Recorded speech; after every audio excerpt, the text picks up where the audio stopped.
इसी बीच रेगिस्तान वाले इलाके में एक कार धूल उड़ाती हुई आगे बढ़ रही है।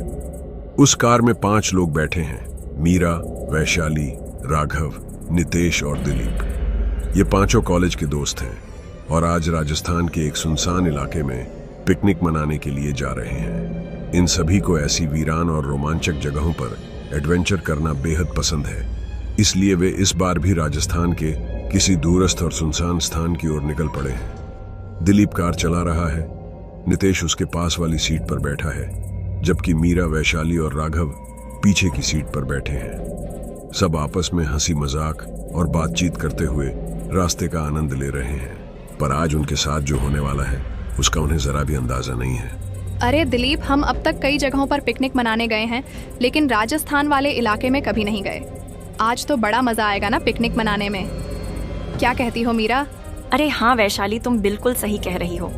हमने कई बार पिकनिक मनाई है, पर राजस्थान में तो पहली बार जा रहे हैं। कई बार हम पहाड़ों पर भी गए हैं और सुनसान जंगलों में भी, पर इस बार राजस्थान का मजा ही कुछ अलग आने वाला है।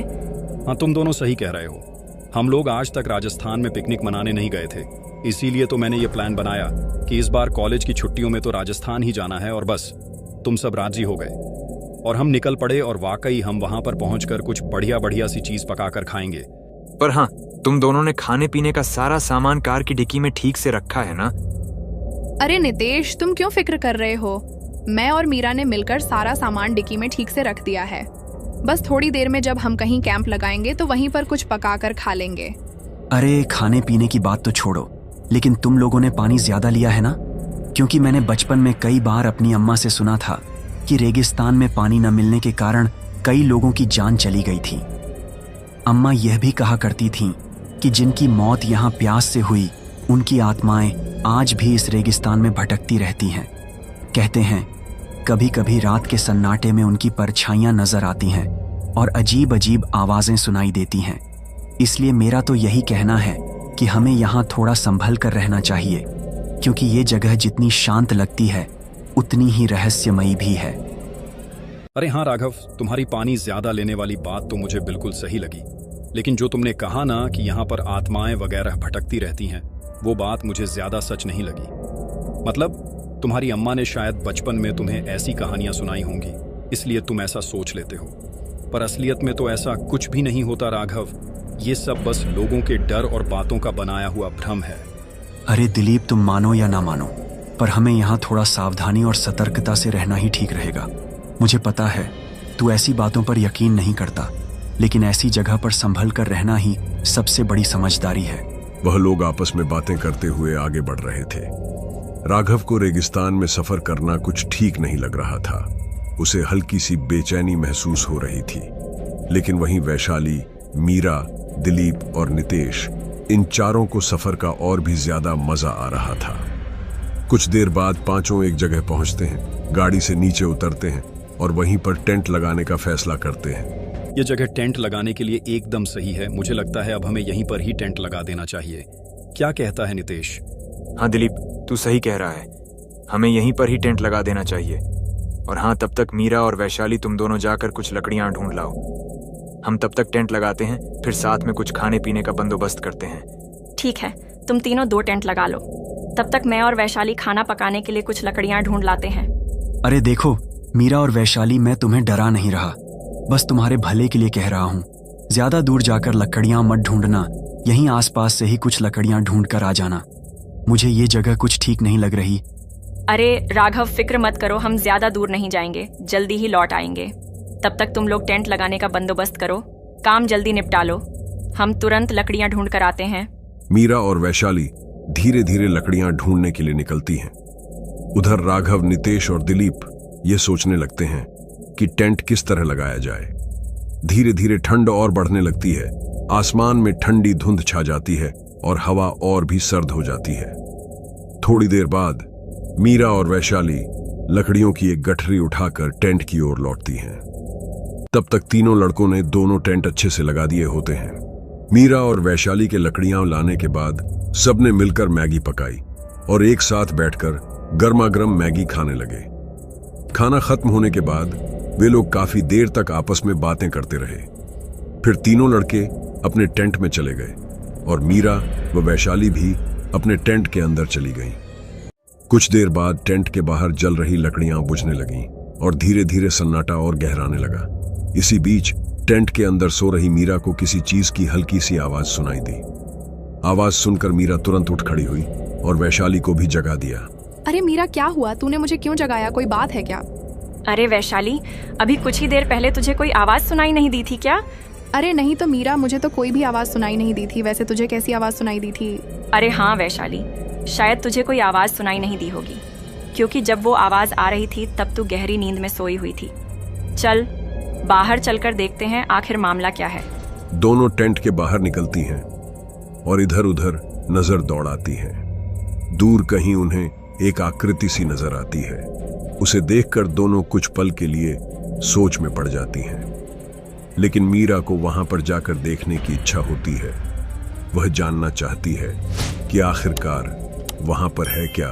वह वैशाली से कहती है, अरे देख तो वैशाली, वहाँ पर कुछ है, चल जाकर देखते हैं आखिर वो चीज है क्या। अरे नहीं मीरा, हमें वहां तक नहीं जाना चाहिए, और अगर तुझे जाना ही है तो पहले राघव, नितेश और दिलीप को भी साथ ले लेते हैं। हम दोनों का अकेले जाना ठीक नहीं है। पता नहीं वो वहाँ क्या चीज है। अरे तू भी ना वैशाली, चल ना यार, बस देखकर वापस आ जाएंगे। इसमें उन सबको साथ ले जाने की क्या जरूरत है। चल अब जल्दी चल, देखकर तुरंत वापस चले आएंगे। मीरा वैशाली की बात नहीं सुनती और उसे भी साथ ले लेती है, उस जगह की ओर जहां वो परछाई दिखाई दे रही थी। धीरे धीरे चलते हुए दोनों उस आकृति के पास पहुंच जाती हैं। पास जाकर देखती हैं तो वहां एक ऊंट बैठा हुआ होता है। उसे देखकर मीरा और वैशाली दोनों का डर थोड़ा कम हो जाता है। उन्हें लगता है कि ये तो बस एक जानवर है। अरे देख तो वैशाली, तू तो यूं ही डर रही थी, ये तो सिर्फ एक नादान बेजुबान ऊंट है। हाँ मीरा, तू सही कह रही है, ये तो बस एक ऊंट ही है। चल अब तूने देख तो लिया कि यहाँ क्या था, अब वापस टेंट की ओर चलते हैं। वैसे सोचने वाली बात है, ये ऊंट यहाँ आया कैसे?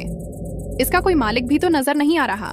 हाँ वैशाली, मुझे लगता है शायद ये अपने झुंड से भटक गया होगा, या फिर कोई जंगली ऊंट होगा। पर देख तो सही, ये कितना प्यारा है।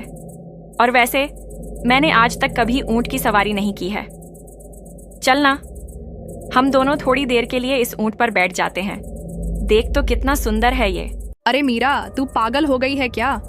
ये जो ऊंट होते हैं ना, ये सिर्फ अपने मालिक या पहचान वालों को ही अपने ऊपर बैठने देते हैं।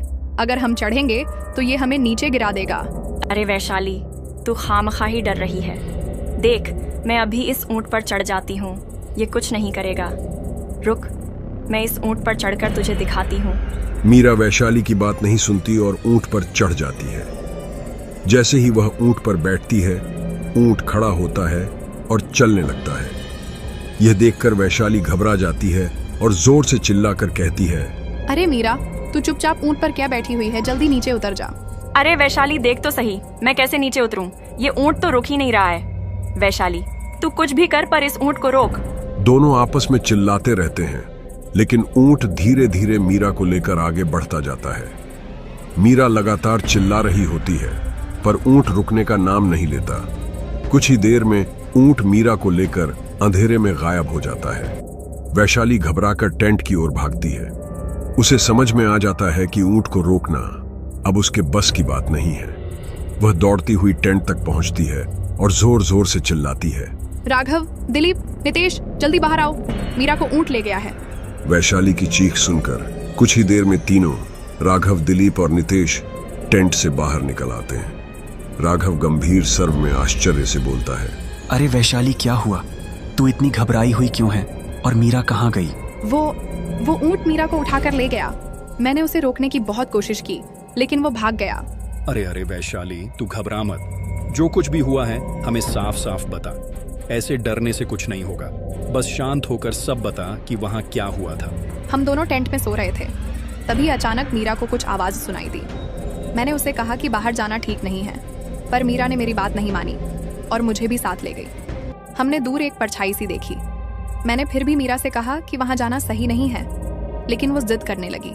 मैंने कहा था कि तुम तीनों को भी साथ ले लेते हैं, पर वो बोली कि हम देखकर तुरंत वापस आ जाएंगे। वहाँ पहुंचकर हमने देखा कि एक ऊंट बैठा था। मेरे मना करने के बावजूद मीरा उस ऊंट पर चढ़ गई और जैसे ही वो बैठी, ऊंट मीरा को लेकर वहां से चला गया। अच्छा, ऐसी बात है तो हमें जल्द से जल्द उस ऊंट का पीछा करना चाहिए, वरना वह मीरा को कहीं दूर ले जाएगा और हमें उसे ढूंढने में बहुत मुश्किल होगी। चलो सब लोग गाड़ी में बैठो, हम तुरंत मीरा को ढूंढने निकलते हैं। चारों मीरा को ढूंढने के लिए गाड़ी में बैठकर आगे की ओर निकल पड़ते हैं, उसी रास्ते पर जहां से ऊंट मीरा को लेकर गया था। रास्ते में उन्हें ऊंट के पैरों के निशान दिखाई देते हैं, तो वे उन्हीं निशानों का पीछा करते हुए गाड़ी आगे बढ़ाते हैं। गाड़ी के अंदर बैठी वैशाली बहुत डरी हुई थी।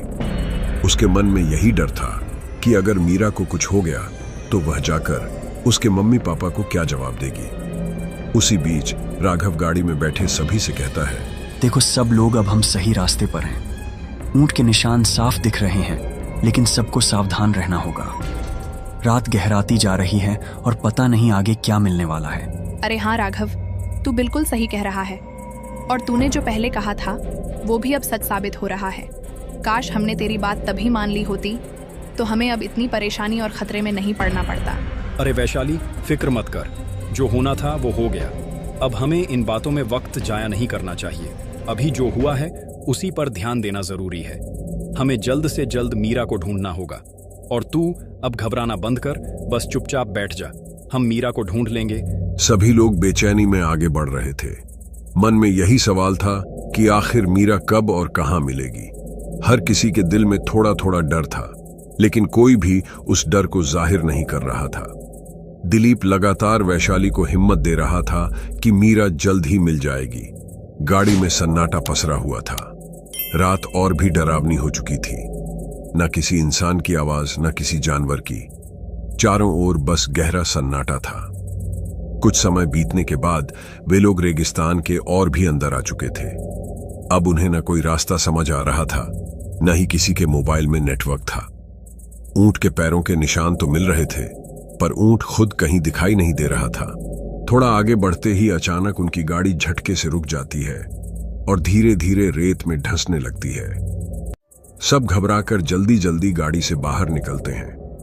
बाहर निकलते ही वे देखते हैं कि गाड़ी लगातार रेत में धंसती जा रही है। उन्हें समझ आ जाता है कि ये रेतीला दलदल है। अब सबके चेहरे पर डर साफ झलकने लगता है, क्योंकि उन्हें नहीं पता था कि अब आगे क्या करें। ओहो, ये गाड़ी तो हमारी आखिरी उम्मीद थी, पर अब इसका भी कोई सहारा नहीं रहा। पता नहीं अब आगे जाकर क्या होगा, और अब तो हम यहाँ से वापस भी नहीं जा पाएंगे। क्या मतलब नितेश? अब यह गाड़ी वापस बाहर नहीं निकल सकती? तो हम आगे जाकर क्या करेंगे? अगर हमें कहीं पर भी कुछ नहीं मिला तो भूख और प्यास से तो हमारी जान भी जा सकती है, और हमारा सारा खाने पीने का सामान भी तो गाड़ी के अंदर ही है। पर अब गाड़ी के पास जाना भी सुरक्षित नहीं है। ऊपर से मीरा, वो भी कहीं नहीं मिल रही। पता नहीं उस पर क्या बीती होगी, और वह कहाँ पर है वह भी नहीं पता। अरे तुम सब हिम्मत रखो। क्या हुआ अगर हमारे पास गाड़ी नहीं रही तो क्या हुआ? हम चलकर मीरा को ढूंढेंगे। वैसे भी अगर वो ऊंट किसी का पालतू है तो वो अपने झुंड या मालिक की ओर ही गया होगा, और शायद क्या पता उसका मालिक हमें आज रात के लिए कोई आसरा भी दे दे। चलो अब हिम्मत मत हारो, सब साथ में चलेंगे एक साथ। जब तक साथ हैं डर की कोई बात नहीं। दिलीप सबको हिम्मत देता हुआ सभी को एक साथ लिए हुए आगे बढ़ने लगता है। उसे भी कहीं ना कहीं मन ही मन डर तो था, लेकिन ऐसे वक्त में डर से ज्यादा जरूरी थी समझदारी। चारों के चारों धीरे धीरे चलते जा रहे थे। रेत पर बने ऊंट के पैरों के निशान उनका रास्ता दिखा रहे थे। हवा में हल्की सरसराहट थी और सन्नाटा हर ओर पसरा हुआ था। कुछ समय बीतने के बाद वो एक गांव में पहुंचते हैं। एक अजीब, सुनसान, रहस्यमय गांव। ना कोई इंसान, ना कोई इंसानी आवाज, बस मिट्टी के बने पुराने घर और दीवारों पर बने हुए कुछ अजीब अंधेरे में चमकते से निशान।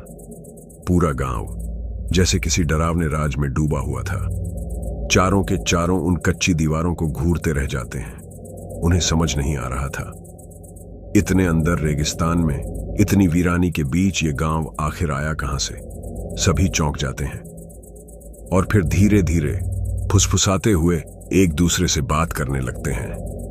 उनकी आवाजों में डर भी था और सवाल भी, आखिर ये जगह है क्या?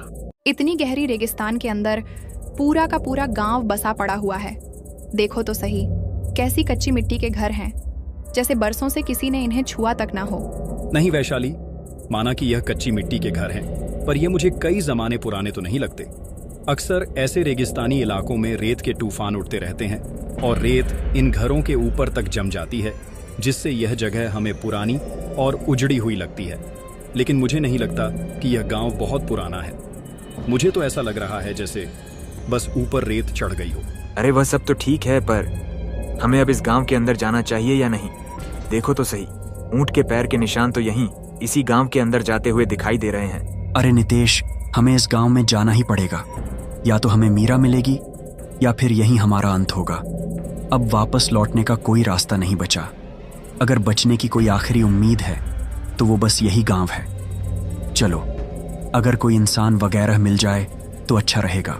वह चारों धीरे धीरे गांव के अंदर चले जाते हैं। गांव में प्रवेश करते ही वैशाली और बाकी तीनों की नजर एक ऊंट पर पड़ती है। वह ऊंट एक बड़े से घर के पास बैठा हुआ होता है।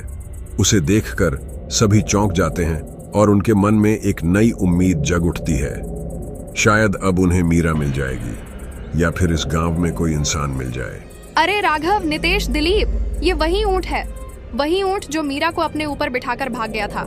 हाँ, ये बिल्कुल वही है। अच्छा, अगर यही वही ऊंट है जो मीरा को उठाकर ले गया था तो हमें शायद इस घर के अंदर जाना चाहिए, क्योंकि यह ऊंट घर के पास ही बैठा है। हो सकता है यह उसके मालिक का घर हो। चलो, सब लोग अंदर जाकर देखते हैं, क्या पता मीरा मिल जाए। दीपक के इतना कहते ही सभी लोग धीरे धीरे अंदर जाने लगते हैं। बाहर ऊंट अब भी बैठा हुआ होता है। वे सभी घर के अंदर चले जाते हैं। बचाओ! घर के अंदर जाते ही अचानक एक तेज चीख सुनाई देती है और बस यहीं से सब कुछ खत्म हो जाता है। उसके बाद उनका कोई पता नहीं चला कि वे कहां गए। वे सभी रहस्यमय तरीके से गायब हो गए। यह कोई नहीं जान सका कि उस घर में आखिर क्या था। क्या वह सच में ऊंट के मालिक का घर था या फिर वहां कुछ और भयानक चीज छिपी हुई थी। जो गांव उन्होंने देखा था वह वाकई अजीब और डरावना था। कुछ महीने बीत जाने के बाद भी उनके परिवार वालों ने उन्हें रेगिस्तान में बहुत ढूंढा, पर सब नाकाम रहे। आखिरकार उन्होंने भी तलाश छोड़ दी और क्या पता शायद उन्हें रेगिस्तान के भीतर कहीं किसी बंजारों की बस्ती मिल गई हो और वे वहीं आश्रय लिए हों। पर सच्चाई आज तक किसी को नहीं पता कि आखिर उन पांचों के साथ हुआ क्या था।